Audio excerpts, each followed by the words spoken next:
Student, आपको हम second lecture में बताए थे कि ह्यूमन डाइजेस्टिव सिस्टम दोबारा अपलोड किया जाएगा, जो कि इस चैनल पे अपलोड हो चुका है। आप प्लीज इस चैनल पे जाकर ह्यूमन डाइजेस्टिव सिस्टम पूरा प्रॉपर बता दिया गया है, आप प्लीज उसे देखिए। और आज इस लेक्चर में जो कि है लाइफ प्रोसेस का फोर्थ लेक्चर, यहाँ पे आपको बताया जाएगा रिस्पायरेशन होता क्या है। रिस्पायरेशन मतलब होता है कि सांस लेने की प्रक्रिया। चलिए देखते हैं रिस्पायरेशन।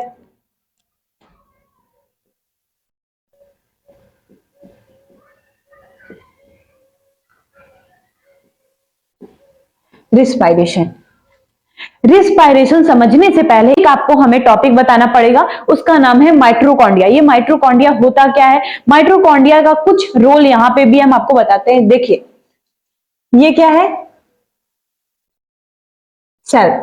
क्या है, सेल। इसको हिंदी में क्या बोला जाता है,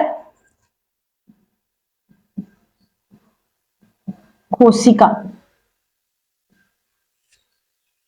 सेल है क्या, सेल का डिफिनेशन, सेल का डिफिनेशन आप लोग बताएंगे कमेंट में। देखिए अब सेल के पास क्या होता है, बहुत सारे ऑर्गेनल है, जिसमें से हम माइटोकॉन्ड्रिया की बात करेंगे। किसकी,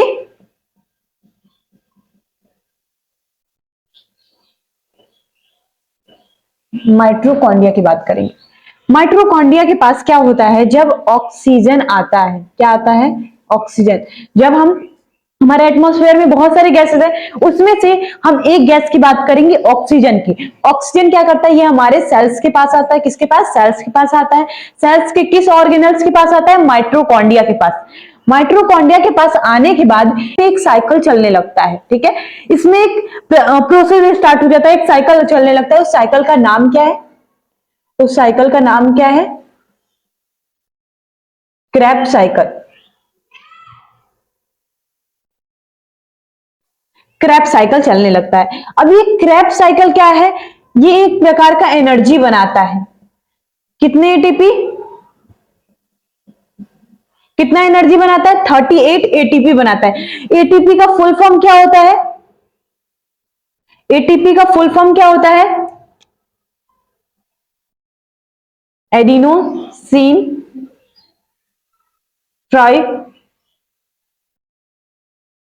ट्राइफॉस्फेट।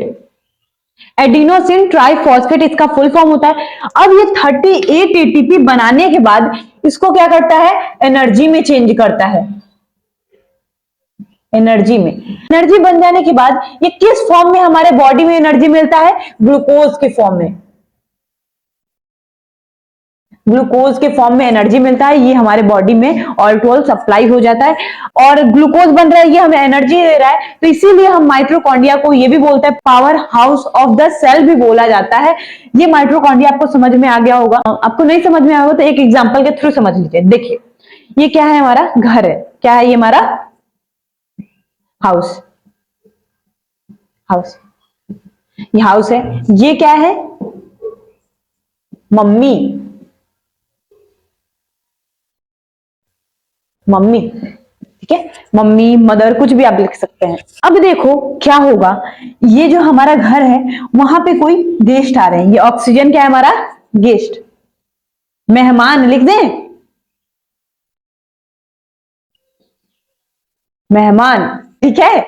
देखो अब यहाँ पे क्या है, गेस्ट आए किसके पास, हमारे घर पर, और वो किससे मिलेंगे, हमारे मम्मी से, माँ से हमारे मिलेंगे।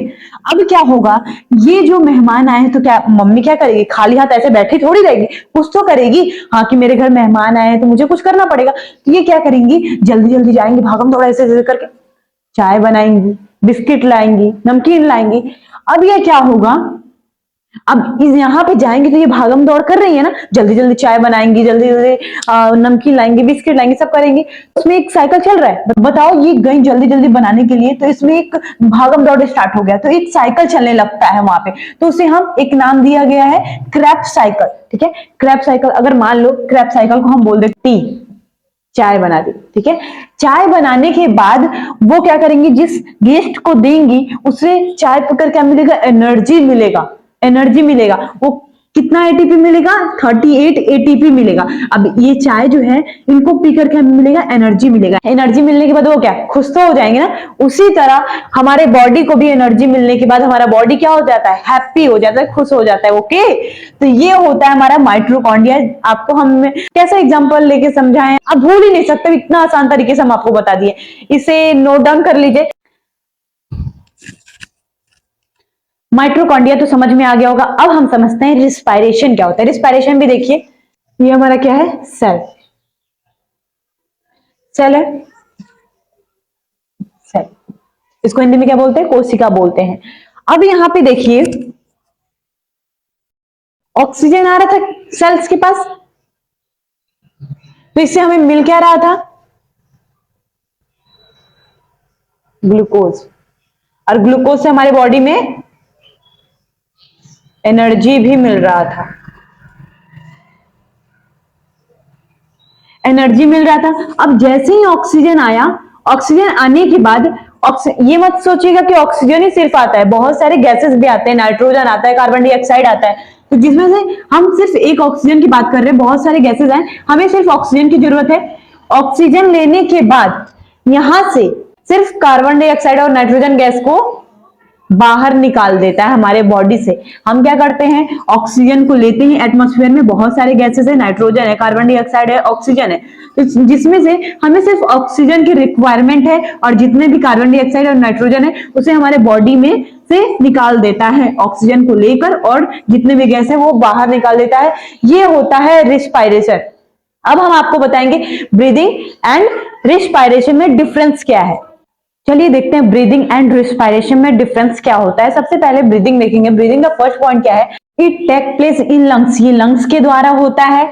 और ये क्या होता है? Respiration, it take place in all cell, ये जितने भी सेल ऑर्गेनल्स होंगे, ये सेल्स के पास जाकर माइटोकॉन्ड्रिया से एनर्जी हमारे बॉडी में पहुंचाता है। ये क्या करता है? ये लंग्स के थ्रू होता है, जैसे हम एयर लेते हैं छोड़ते हैं, ये लंग्स के थ्रू होता है। फिर दूसरा पॉइंट क्या है? It is a physical process, ये क्या है? एक फिजिकल प्रोसेस है। रिस्पायरेशन क्या है? एक केमिकल प्रोसेस है, ठीक है। तीसरा पॉइंट क्या है? Process of inhaling and exhaling the air and out of the lungs. इसमें क्या होता है? इनहेलिंग और एक्सहेलिंग, सबसे पहले आप ये समझिए। इनहेलिंग मतलब होता है ऑल टू ऑल गैस को लेना, उसमें से सिर्फ ऑक्सीजन को ही लेते हैं, पर क्या है? गैस को लेना। फिर उसके बाद क्या है? एक्सहेलिंग मतलब गैस को बाहर की ओर निकालना। इनहेलिंग मतलब लेना, और एक्सहेलिंग मतलब बाहर निकालना। इनहेलिंग, एक्सहेलिंग, ठीक। अब अगला पॉइंट क्या है इसमें? Process of breaking down of glucose to produce energy. अब ये क्या करता है? ब्रेक डाउन करता है किसको? ग्लूकोज को, और हमें क्या देता है? एनर्जी देता है। फिर अगला पॉइंट क्या है ब्रीदिंग में? एनर्जी इज नॉट प्रोड्यूस, यहाँ पे कोई भी एनर्जी प्रोड्यूस नहीं होता, इससे हमें एनर्जी नहीं मिलता।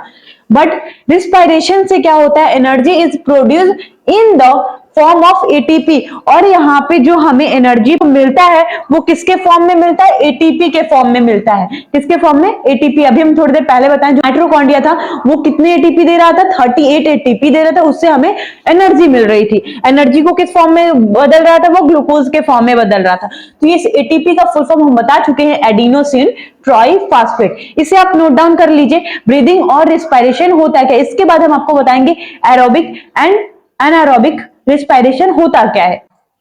अब हम देखते हैं aerobic respiration and anaerobic respiration. Aerobic respiration क्या होता है? एनारोबिक रिस्पायरेशन क्या है? एरोबिक में हम सबसे पहला देखते हैं, जहां पे भी ऑक्सीजन का रिक्वायरमेंट होता है वो क्या कहलाता है? Aerobic respiration. एनारोबिक रिस्पायरेशन क्या कहलाता है? जहां पे ऑक्सीजन की रिक्वायरमेंट नहीं होती है। अब एरोबिक में दूसरा पॉइंट देखते हैं, it occur in cytoplasm and mitochondria. अब क्या होता है? एरोबिक रिस्पायरेशन वही होता है जहां सेल के साइटोप्लाज्म में माइटोकॉन्ड्रिया होता है, वहां पे जाकर ऑक्सीजन का ब्रेकडाउन होता है, क्योंकि वहीं पे ऑक्सीजन की रिक्वायरमेंट होती है, पता है आपको। अब यहाँ क्या है? एनारोबिक रिस्पायरेशन क्या है? It occur in cytoplasm only, और ये कहां ब्रेकडाउन होता है? सिर्फ साइटोप्लाज्म के अंदर ही होता है, माइटोकॉन्ड्रिया के अंदर नहीं होता, क्योंकि माइटोकॉन्ड्रिया के अंदर किसकी रिक्वायरमेंट होती है? ऑक्सीजन की। बट यहाँ पे तो ऑक्सीजन है ही नहीं, तो रिक्वायरमेंट तो होगा ही नहीं। फिर इसके बाद एरोबिक रिस्पायरेशन में थर्ड पॉइंट क्या है? Complete breakdown of glucose take place, क्योंकि जहां पे भी ऑक्सीजन रहता है वहीं पे ग्लूकोज का ब्रेकडाउन होता है कंप्लीटली, बट यहाँ पे ऑक्सीजन तो है ही नहीं। Incomplete breakdown of glucose take place, यहाँ पे इनकम्प्लीट ब्रेकडाउन होगा किसका, ग्लूकोज का। एरोबिक रिस्पायरेशन में हम फोर्थ पॉइंट देखते हैं, end product are CO2 and H2O। यहाँ पे एरोबिक रिस्पायरेशन में लास्ट में क्या प्राप्त होता है, क्या मिलता है हमें, कार्बन डाइऑक्साइड मिलता है एंड वाटर मिलता है। बट यहाँ पे एनारोबिक रिस्पायरेशन में क्या होता है, इंड प्रोडक्ट लास्ट में हमें क्या मिलता है, कार्बन डाइऑक्साइड एंड वहां पे वाटर मिल रहा था, पर यहाँ पे क्या मिलेगा, एथेनॉल मिलेगा और लैक्टिक एसिड मिलेगा। ये भी हम आपको ग्लूकोज का ब्रेकडाउन अभी करके दिखाएंगे थोड़ी देर में, तब आपको कुछ हद तक समझ में आएगा एथेनॉल कहां से मिलता है, लैक्टिक एसिड कहां से मिलता है। ये चीज आपको समझ में आ गया होगा कि एरोबिक क्या है और एनारोबिक क्या है। एरोबिक वो होगा जहां पे ऑक्सीजन की रिक्वायरमेंट होती है, और जहां पे नहीं होगा वहां पे उसे हम क्या बोलेंगे, एनारोबिक बोलते हैं। अब हमारे माइटोकॉन्ड्रिया को क्या कहा जाता है, power house of the cell भी कहा जाता है, क्योंकि उसके पास ऑक्सीजन का ब्रेकडाउन कंप्लीटली हो जाता है, बट यहाँ पे नहीं हो पाता, इसीलिए एनारोबिक रिस्पायरेशन कहा जाता है। प्लीज आप इसे नोट डाउन करिए। प्लीज स्टूडेंट, आप सभी लोग मेरा बात मानिए, और क्लास 10th का एग्जाम आने वाला, सिर्फ 2 महीना बचा हुआ है, सिर्फ 2 महीना, उसी में आपको प्रैक्टिकल फाइल मिल जाएगा, बहुत सारे वर्क मिल जाएंगे, जिसकी वजह से आप पढ़ नहीं पाएंगे, बहुत ही कम टाइम दे सकते हैं आप, पर आपको हम बोल रहे हैं कि पूरा टाइम दीजिए पढ़ाई में इस वक्त, और प्रैक्टिकल फाइल आप अगर भाई बहन होंगे तो उनसे करा लीजिए, पर आप पढ़ाई पे टाइम दीजिए। क्यों, ये मत सोचिएगा कि बहुत आसान आने वाला है ये चीज, पर आपको अपना पूरा तैयारी करना है। अब देखते हैं कि हम ग्लूकोज का ब्रेकडाउन कैसे होता है। एरोबिक और एनारोबिक जो रिस्पायरेशन पढ़े थे वो इसके अकॉर्डिंग है आपका। और एक बात आपको हम बताना चाहते हैं, बैकग्राउंड में जो वॉइस आ रहा है प्लीज आप उसे इग्नोर करिएगा और पढ़ाई पे ध्यान दीजिए, क्योंकि क्लास 10th मोस्ट इंपॉर्टेंट। अब क्या है, breakdown of glucose by various pathway क्या है। सबसे पहले ग्लूकोज आता है, ग्लूकोज क्या करता है, पायरुवेट में चेंज करता है, किसके प्रेजेंस में, इन साइटोप्लाज्म। इन साइटोप्लाज्म के प्रेजेंस में ग्लूकोज क्या होता है, पायरुवेट में चेंज हो जाता है। ग्लूकोज में कितने कार्बन होते हैं, 6 कार्बन होते हैं, और पायरुवेट में कितने हो जाते हैं, इन साइटोप्लाज्म के केस में 3 कार्बन हो जाते हैं। अब ये क्या होता है, ग्लूकोज जब पायरुवेट में चेंज हो जाता है तो 3 केसेस बनते हैं, कौन कौन सा, एक में क्या होता है, ऑब्सेंस ऑफ ऑक्सीजन होता है, एक में क्या होता है, लैक ऑफ ऑक्सीजन होता है, एक में क्या होता है, प्रेजेंस ऑफ ऑक्सीजन होता है। सबसे पहले हम प्रेजेंस ऑफ ऑक्सीजन पढ़ते हैं, क्यों, क्योंकि आपको माइटोकॉन्ड्रिया के बारे में हम बता चुके हैं। जब ग्लूकोज से पायरुवेट में चेंज होता है, जब उसके पास ऑक्सीजन होता है, उसे हम क्या बोलते हैं, एरोबिक रिस्पायरेशन कहते हैं। एरोबिक रिस्पायरेशन जहां पे भी प्रेजेंस ऑफ ऑक्सीजन होगा, किसके लिए होगा, वो ऑक्सीजन के पास, क्योंकि हमारा जो हमारा सेल्स था उसके पास माइटोकॉन्ड्रिया था, माइटोकॉन्ड्रिया के पास ही क्या आ रहा था, ऑक्सीजन आ रहा था, यानी उसके पास प्रेजेंस है, यानी प्रेजेंस ऑफ ऑक्सीजन होगा तभी वो किसके पास जा रहा है, माइटोकॉन्ड्रिया के पास जा रहा है। अब जब ग्लूकोज से पायरुवेट में चेंज हो रहा है और वो प्रेजेंस ऑफ ऑक्सीजन के लिए है, तो क्या बनेगा, कार्बन डाइऑक्साइड बनेगा, वाटर बनेगा, एनर्जी बनेगा, किसके प्रेजेंस में, माइटोकॉन्ड्रिया के प्रेजेंस में। और यहाँ पे ऑक्सीजन की रिक्वायरमेंट है, इसीलिए इसे हम एरोबिक रिस्पायरेशन बोलेंगे। अब हम देखते हैं एनारोबिक रिस्पायरेशन के लिए क्या क्या है। अब सबसे पहले अभी हम जो डिफरेंस बताएं उस पर क्या था, ऑब्सेंस ऑफ ऑक्सीजन, जहां पे ऑक्सीजन की रिक्वायरमेंट नहीं होती है वो क्या है हमारा, इन ईस्ट सेल, वहां पे क्या बनेगा, एथेनॉल बनेगा, प्लस कार्बन डाइऑक्साइड बनेगा, प्लस एनर्जी बनेगा। एथेनॉल में कार्बन की मॉलिक्यूल कितनी होती है, 2 कार्बन मॉलिक्यूल होता है। अब यहाँ पे ऑब्सेंस ऑफ ऑक्सीजन था, इसीलिए एथेनॉल बना, कार्बन डाइऑक्साइड बना और एनर्जी बना। लैक ऑफ ऑक्सीजन ये किसके केस में बन रहा है, इन आवर मसल्स, जितने भी हमारे मसल सेल्स है वहां के लिए बन रहा है। इसमें क्या बनेगा, लैक्टिक एसिड प्लस एनर्जी बनेगा। इसमें कार्बन के मॉलिक्यूल कितने होंगे, 3 मॉलिक्यूल कार्बन होंगे। अब ये आप सोच रहे होंगे कि ये हमारा जो सेल्स था क्या है, ये हमारा सेल्स, इसके पास जब ग्लूकोज का ऑक्सीजन, जो ऑक्सीजन है वो किसके पास गया, ब्रेकडाउन होने के लिए माइटोकॉन्ड्रिया के पास। यहाँ पे पूरा ब्रेकडाउन हो जाता है किसका, ऑक्सीजन का। यहाँ पे ऑक्सीजन गया और माइटोकॉन्ड्रिया क्या किया, उसे ब्रेकडाउन किया, ब्रेकडाउन करके वो कार्बन डाइऑक्साइड निकाल दिया, वाटर निकाल दिया और एनर्जी निकाल दिया। अब बच रहा है, अब ये तो आपको समझ में आ गया होगा। अब क्या हो रहा है, जब ग्लूकोज से पायरुवेट में चेंज होता है, अब मान लीजिए हमारा सेल है, अब ये क्या हुआ, ये इसका साइटोप्लाज्म, साइटोप्लाज्म और भी सारे ऑर्गेनल्स होंगे उसकी बात नहीं की, जो साइटोप्लाज्म इस तरह लिक्विड पार्ट लिक्विड पार्ट जो भरा होता है उसे हम क्या बोलते हैं, साइटोप्लाज्म। अब क्या हुआ, ग्लूकोज जब पायरुवेट में चेंज होता है तो ये जहां पे भी अब्सेंस ऑफ ऑक्सीजन होगा तो वो कहां ब्रेक डाउन होगा, इस साइटोप्लाज्म में ब्रेक डाउन होगा। पर ऑक्सीजन की रिक्वायरमेंट होती है तो कहां ब्रेक डाउन होता है, माइटोकॉन्ड्रिया में ब्रेक डाउन होता है। पर यहाँ पे ऑब्सेंस है तो ये हमारा किसमें ब्रेक डाउन होगा, सिर्फ सेल के साइटोप्लाज्म में ही ब्रेक डाउन होगा। क्या बनेगा, एथेनॉल बनेगा, कार्बन डाइऑक्साइड बनेगा और एनर्जी बनेगा। कहां होता है, ईस्ट में होता है। ठीक है, अब हम देखेंगे लैक ऑफ ऑक्सीजन। लैक का मतलब क्या होता है, कमी। किसकी कमी, ऑक्सीजन की कमी। अगर मान लो जहां पे लैक ऑफ ऑक्सीजन होगा, रनिंग कर रहे हो, ठीक है, रनिंग कर रहे हो, अब वो ऑक्सीजन हमें प्रॉपर नहीं मिल पा रहा है तो क्या होगा, जो हमारे मसल सेल होंगे ना, तो यहाँ पे लिखा हुआ है मसल सेल्स के अंदर से ऑक्सीजन को निकालेगा। ऑक्सीजन की कमी होगी तो वो क्या, कहां से ऑक्सीजन को लेता है, वो हमारे मसल्स के अंदर से निकालता है। मसल्स के अंदर से निकालता है, जब हम दौड़ते हैं तो उस टाइम तो हमें पता नहीं चलता वो कौन सा एसिड बनता है, लैक्टिक एसिड बनता है और एनर्जी मिलता है जिसकी वजह से हम रनिंग कर पाते हैं। अब हमें बताओ, अब जब ये हमारे मसल से ऑक्सीजन को निकाला है, जब ऑक्सीजन की कमी थी तो ऑक्सीजन को कहां से निकाला, हमारे मसल से निकाला। मसल से निकालेगा तो हमें क्या होगा, उस जब आप रनिंग करके आते हैं तो उस टाइम तो पता नहीं चलता कि बॉडी में पेन हो रहा है। अब जब घर पे आएंगे, कुछ टाइम रुकेंगे तो क्या होता है, बॉडी में पेन होने लगता है। क्यों, क्योंकि वो हमारे मसल सेल से ऑक्सीजन को खींचा है, ऑक्सीजन को लिया है और ये क्या बनाएगा, लैक्टिक एसिड प्लस एनर्जी बनाएगा। और ये सब हो कहां रहा है, सिर्फ साइटोप्लाज्म में, सेल के साइटोप्लाज्म में हो रहा है। बस माइटोकॉन्ड्रिया के पास वही जाएगा जिसके पास ऑक्सीजन की रिक्वायरमेंट होगी, ऑक्सीजन होगा उसी के पास क्या जाएगा, माइटोकॉन्ड्रिया के पास ऑक्सीजन जाएगा। और सब सेल्स के पास माइटोकॉन्ड्रिया के पास नहीं जाता, वो कहां जाता है, ये हमारे साइटोप्लाज्म में ही रहता है और साइटोप्लाज्म में ही ब्रेक डाउन करता है। एक है हमारा अब्सेंस ऑफ ऑक्सीजन वाला, एक लैक ऑफ ऑक्सीजन वाला। ये हमारा ब्रेकडाउन कहां होगा, साइटोप्लाज्म में। ये अगर समझ में आ गया तो प्लीज नोट डाउन कर लीजिए, ये मोस्ट इंपॉर्टेंट है। इस बार पेपर में इससे क्वेश्चन पूछेगा ही, प्लीज आप इसे लर्न कर लीजिएगा। अभी हम लोग क्या क्या पढ़ चुके हैं, और रिस्पायरेशन, ब्रीदिंग हो चुका, और एरोबिक रिस्पायरेशन, एनारोबिक रिस्पायरेशन। अब हमारा जो ब्रीदिंग हो रहा था लंग्स के थ्रू, आपको डायग्राम के थ्रू समझाएंगे। ये डायग्राम चलिए बनाते हैं।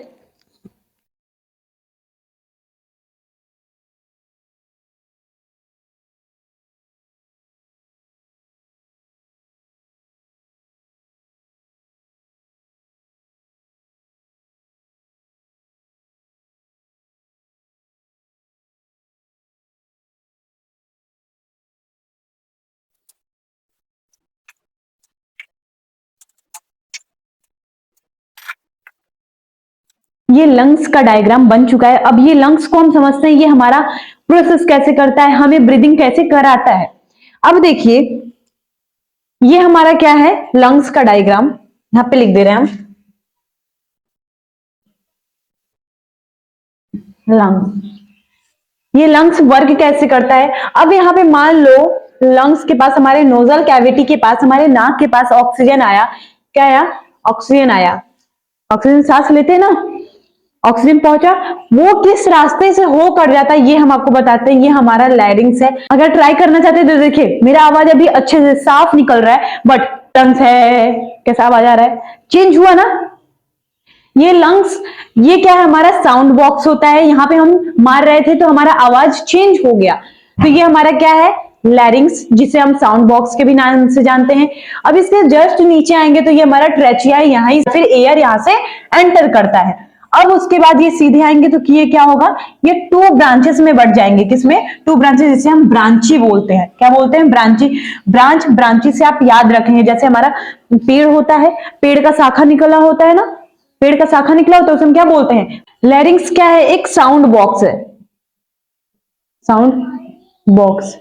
साउंड बॉक्स मतलब जो हम बोल रहे हैं ये किसके वजह से हो रहा है, साउंड बॉक्स। ये जो हमारा साउंड बॉक्स है ना, उसके वजह से आवाज आ रहा है, ब्रांच बोलते हैं। तो यहाँ पे हम किसका नाम दिए, ब्रांची का नाम दिए। अब ये लंग्स, एक लेफ्ट है एक राइट लंग्स है। अब ये देखो, ये दोनों लंग्स में आपको ब्रांच टाइप में दिख रहा होगा, बहुत ज्यादा शाखा, बहुत ज्यादा निकल गया। देखिए पेड़ में भी देखेंगे, कुछ पहले एक गया होगा, एक से दो हुआ होगा, दो से चार हुआ होगा, चार से पांच, छह होता है, ऐसे बढ़ते ही रहता है। उसी तरह यहाँ पे दो से ढेर सारा शाखा में बट गया है। उस ढेर सारे शाखाओं को हम क्या नाम देते हैं, ब्रांचियोलस। क्या नाम देते हैं, ब्रांचियोलस बोलते हैं। ये अब ब्रांचियोलस क्या करता है, सब में ये एल्व्यूलर सैक होता है, सब में होता है। जो हमारा एल्व्यूलर सैक है उसके ऊपर एक जाल नुमा लगा होता है, उसे हम ब्लड कैपिलरीज कहते हैं। क्या कहते हैं? ब्लड कैपिलरीज करते हैं। और ये डायफ्राम है, ये दोनों लंग्स के नीचे के साइड होता है। ये क्या है? हमारा डायफ्राम। ये सपोर्ट करता है किसको? लंग्स में। जब एयर हम लेते हैं और एक्सहेल करते हैं, इनहेलिंग करते हैं और एक्सहेल करते हैं, तो उस टाइम ये हेल्प करता है। कौन? डायफ्राम। अब क्या हुआ, सबके बारे में हम आपको बता दिए ये क्या क्या है। अब हम इसका प्रोसेस बताते हैं। अब ऑक्सीजन लिए, क्या कर दिए हम? जैसे ही ऑक्सीजन लेंगे, ऑक्सीजन किससे होते हुए आएगा? ये हमारे ट्रेचिया से। ट्रेचिया से किससे पास होगा? ब्रांची से। ब्रांची से ऐसा थोड़ी है कि अब एक ही लंग्स में जाएगा, दोनों लंग्स में जाता है एयर। अब ये दोनों लंग्स में जाएगा, जाने के बाद ये हमारे ब्रांचियोलस से होते हुए ये हमारे किसके पास आएगा? एल्व्यूलर सैक या फिर एल्व्यूली भी बोल सकते हैं। अब हम इसे बाहर निकाल के आपको बताते हैं। ये अंगूर के गुच्छे के समान था, ये एल्व्यूलर सैक है। इसके पास क्या होगा? जैसे ऑक्सीजन आया, ऑक्सीजन आने के बाद ये हमारे किसके पास आता है?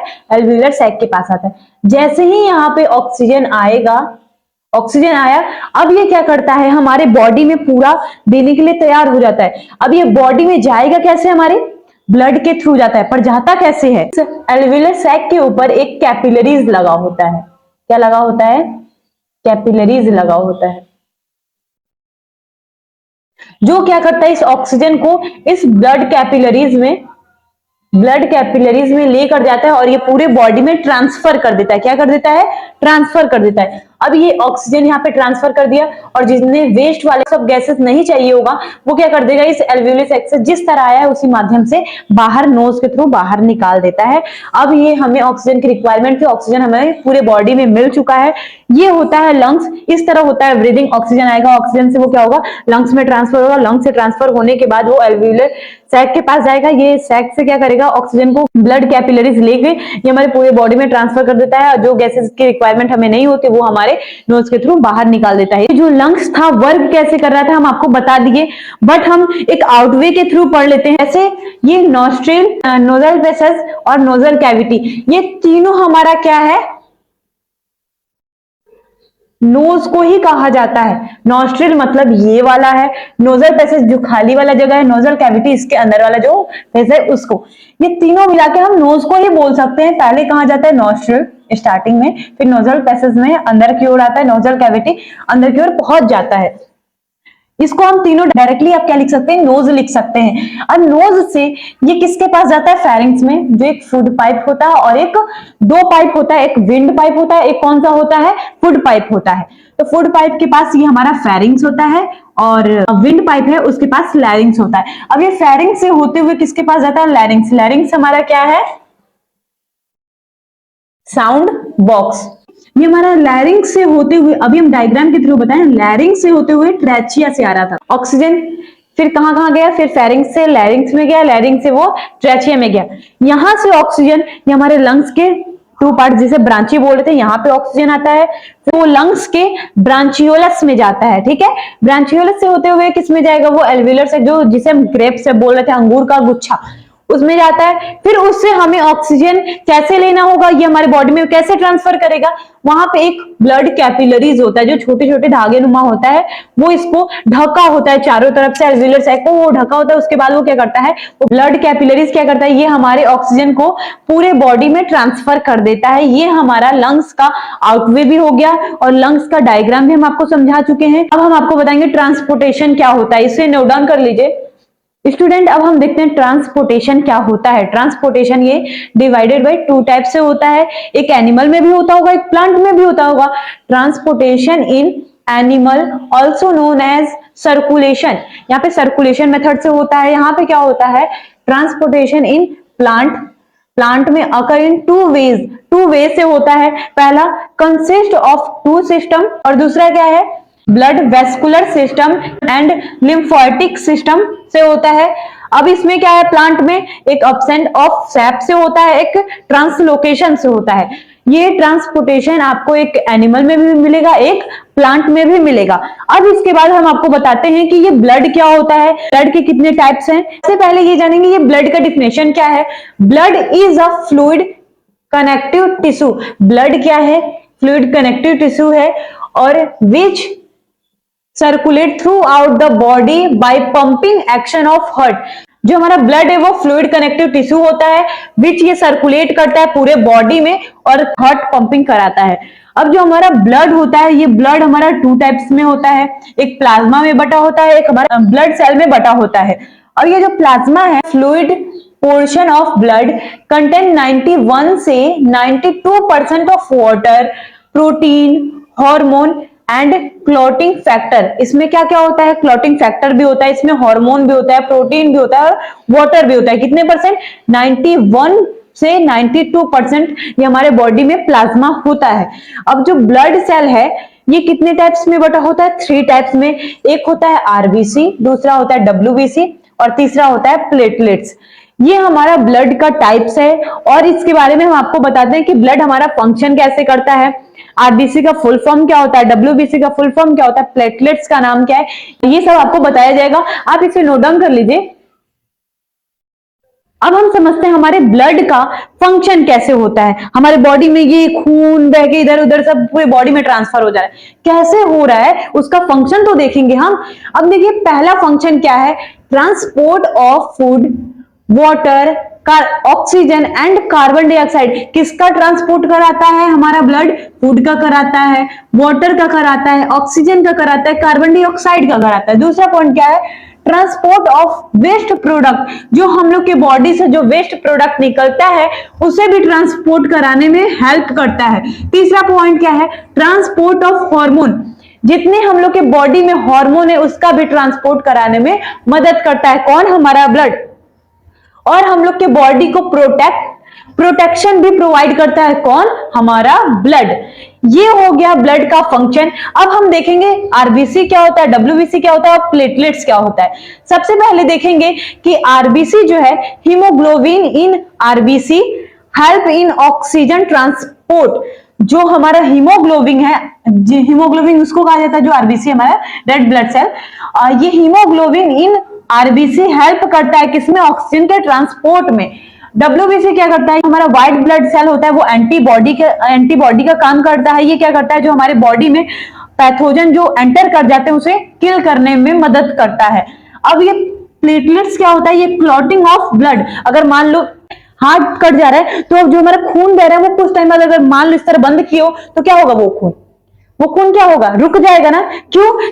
प्लेटलेट्स होता है जिसकी वजह से हमें क्लॉटिंग बन जाता है। अब हम आपको बताते हैं आरबीसी का और डब्ल्यूबीसी का फुल फॉर्म। आरबीसी का फुल फॉर्म क्या होता है? Red blood cell. क्या होता है? Red blood cell. ये किसका फुल फॉर्म होता है? आरबीसी का। डब्ल्यूबीसी का फुल फॉर्म क्या है? White blood cell.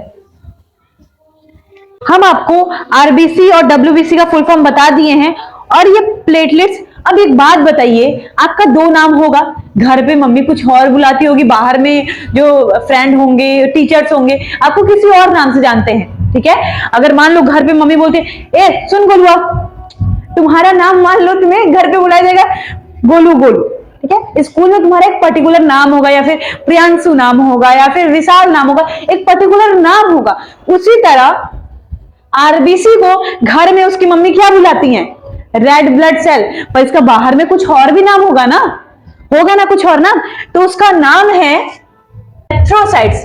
अब ऐसा थोड़ी है कि हर जगह घर का ही नाम बुलाया जाएगा। अब ये आरबीसी हर जगह नाम नहीं बुलाया जाएगा, इरेथ्रोसाइट्स के भी नाम से अगर बोला जाएगा तो आप समझ जाइए वो किसकी बात हो रही है? आरबीसी का। आरबीसी का बात हो रहा है। अब यहाँ पे देखिए जो डब्ल्यूबीसी है, डब्ल्यूबीसी को भी घर में किस नाम से बुलाया जाता है? उसकी मम्मी क्या बोलते हैं? White blood cell. जैसे घर में आपको बुलाते, घर में कोई इज्जत ही नहीं है ना,